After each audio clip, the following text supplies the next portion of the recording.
Dzień dobry Państwu. Grzegorz Woźniak. Bardzo miło mi jest Państwa powitać w tej online'owej wersji spotkania Państwo 2.0. Ja chciałbym opowiedzieć troszkę o otwartych społecznościach. Open source to rozwój przez wolność intelektualną, współpracę, wymianę pomysłów, stymulująca postęp naukowy i techniczny, wymianę spostrzeżeń, tworzenie nowych rozwiązań, nowych produktów i nowych idei. A teraz proszę sobie wyobrazić, że udostępniamy zbiory danych medycznych, takich prostych, na przykład badań morfologii, szeroko rozumianym społecznościom. Co mogłoby to dać? Jaki przyniosłoby to efekt? Pozostawmy na chwilę to pytanie bez odpowiedzi. Zaprezentuję Państwu kilka wyników badań obrazowania medycznego. W tym przypadku konkretnie jest to badanie tomografu komputerowego jamy brzusznej. Tutaj widzimy badanie stawu kolanowego rezonansem magnetycznym. A tutaj widzimy badanie mózgu funkcjonalnym rezonansem magnetycznym. I to, co widzimy na obrazku, to świecąca część w korze mózgowej, to jest aktywność naszego mózgu w czasie patrzenia na twarz znanej nam osoby. Tutaj widzimy porównanie obrazowania PET, to czerwone, i obrazowania tomografii komputerowej. Proszę zauważyć, że nawet jako laicy i nie będący specjalistami w dziedzinie radiologii widzimy, że na obrazie PET, tym czarno-białym, CT, na obrazie czarno-białym nie widzimy zmiany nowotworowej. W badaniu PET ta zmiana nowotworowa jest widoczna nawet dla laików. Czy jeżeli byśmy udostępnili te dane medyczne, oczywiście po pełnym zanonimizowaniu, szeroko rozumianym społecznościom, dokładnie na takiej samej zasadzie, jaka jest w open source, to czy dałoby to jakiś efekt? Czy przyniosłoby jakieś dodatkowe wyniki? Może społeczności by te gigantyczne zbiory danych wykorzystały do budowania algorytmów opartych o machine learning i sztuczną inteligencję, aby móc w sposób prosty i łatwy wykrywać patologie nowotworowe. Na przykład. A proszę sobie, efektem uwolnienia danych medycznych może przynieść bardzo niespodziewane efekty.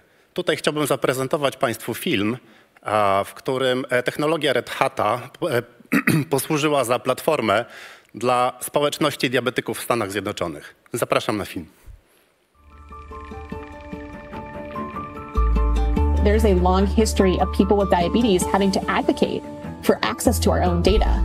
There were clinicians who thought that patients should come to the hospital to get their blood sugar tested, and people with diabetes shouldn't do that at home because they might do something with the data. They called us rogue cowboys at first and didn't understand why we would possibly want to see blood sugars all the time. There have been a number of concerning periods in my life where I didn't necessarily know where my next supply of insulin was going to come from. Imagine you're driving a car and you could only look at the speedometer 4 times a day. That would be kind of what it is like living with diabetes prior to the CGM.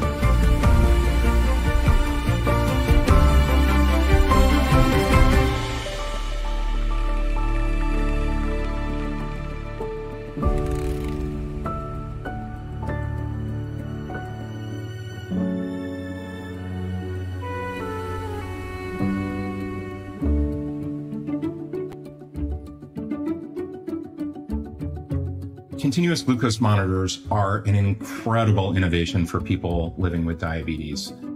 It changed how people living with diabetes were able to monitor their blood sugar and not just see those points in time a half dozen times a day, but actually see where their blood sugar was and where their blood sugar was going. And if you're lucky enough to have a continuous glucose monitor, theoretically it has an alarm that can wake you up. Many people, they get alarm fatigue because they hear these alarms all day, every day. And so their brain can be less likely to wake them up at night.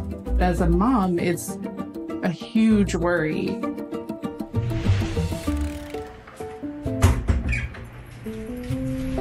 Sydney would go to school and ignore all of those alarms. She wanted diabetes to be invisible. She wanted to be the same as all the other kids.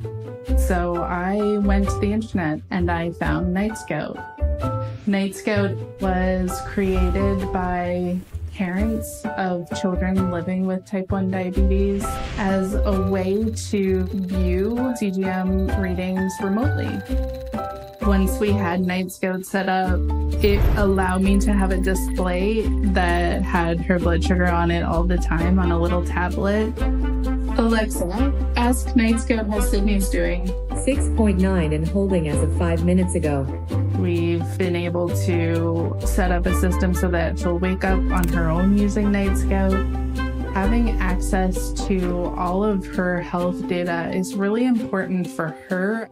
It's a team effort. Her doctor and I and herself, can look at the data from Night Scout and make adjustments. And this allowed her to be more proactive about how she was managing her diabetes. I actually started OpenAPS because I was frustrated first with not being able to hear the alarm on my continuous glucose monitor if my blood sugar was dangerously low overnight. I lived by myself, and that was a problem for me because my brain was very used to the alarms and didn't think it was important enough to wake up for.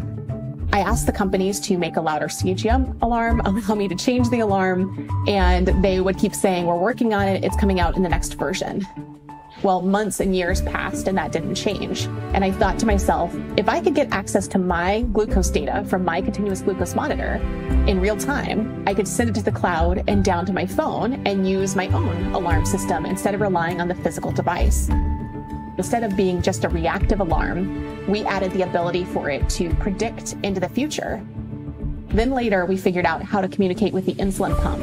And then from there, it was very easy to close the loop, so to speak, where the pump and the CGM would communicate with the computer, run the data through the algorithm, and then instead of telling me as the human what to do, or generating an alarm to get me to take action, it would automatically take action by adjusting the insulin delivery on my pump.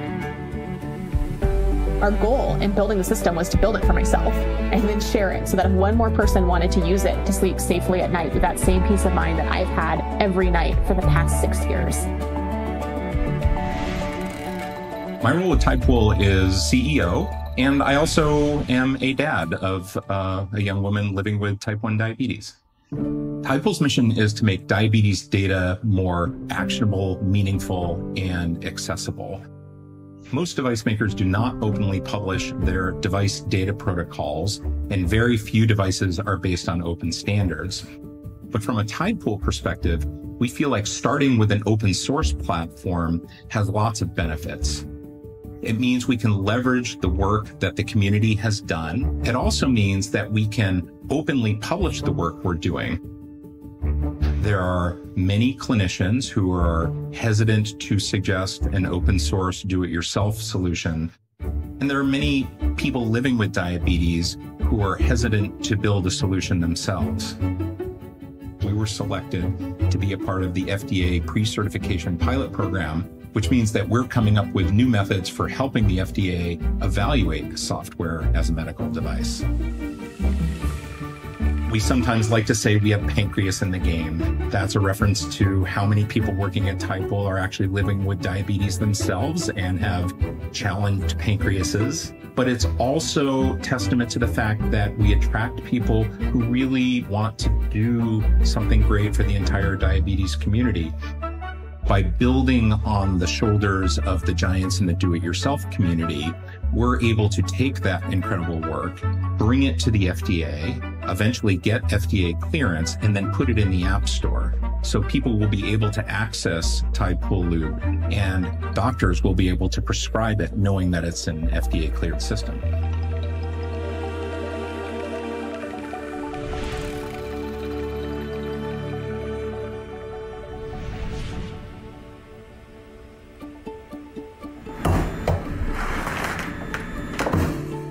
We're committed to making insulin that is absolutely as safe and as reliable as what you get at the pharmacy now. So we want this to be FDA approved. We want it to go through the whole process so that people really are comfortable using our product.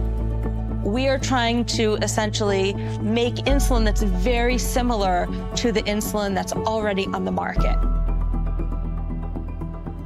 Insulin is an old drug.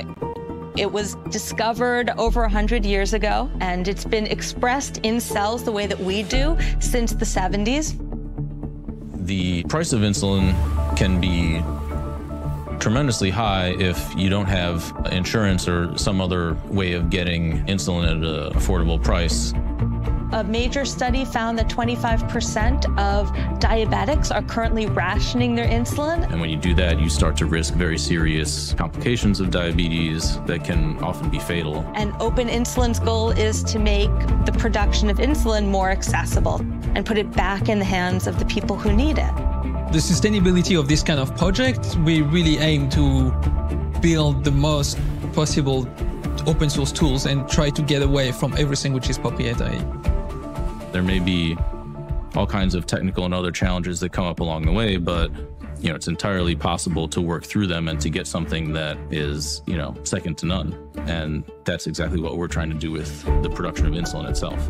The production of insulin, if everything works the way we want, will probably look like a small brewery. So when you go to your local brewery and you see this kind of big tank, one of those big tanks can probably produce for the whole city. The more we can make insulin accessible and available, the better off it will be to help with that management process. Life and death medications should not have a profit motive behind them. Medications should be available to everybody regardless of cost.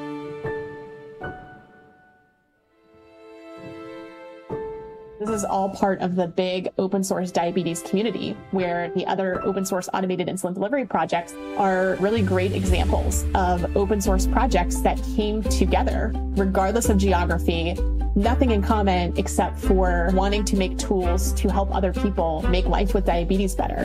When we all give back, when we all pay it forward, when we all put our code out in open source, it helps everyone take advantage of all of the great work that's going on. We feel like the more things can be open and accessible, the more interesting and beneficial work is going to happen. It's all in service of the public good.